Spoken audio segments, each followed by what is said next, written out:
When I read this, it felt like a narrative that's planted in contemporary Africa, in the real world. Africa has never been presented well in terms of we never see beauty within our own hair. So I've kept our lead with, she's got her own curly hair, she's got very curly hair. Most of the characters have natural hair.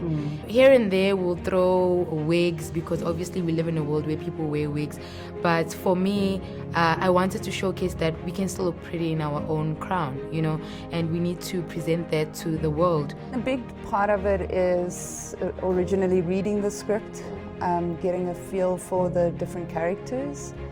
Then sort of analyzing what would amplify sort of characteristics within those characters, and then we would go ahead and start finding locations that also suit that specific character. If you live in Africa, what you're going to see from the series is what the real Africa of 2019 is. Also, the idea that it's a spy thriller type of genre, which we haven't really explored in this continent, for me was a fantastic challenge to tackle.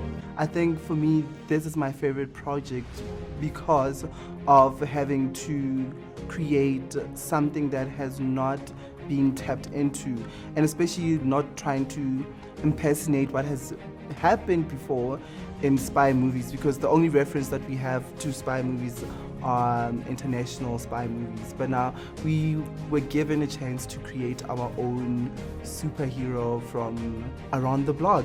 So that for me was like my favorite part about the show, where we were given the chance to create a spy based in Africa for Africans. It is exciting, it's a new thing, and also there's a pressure that if we do it right, it will open doors for so many other African practitioners.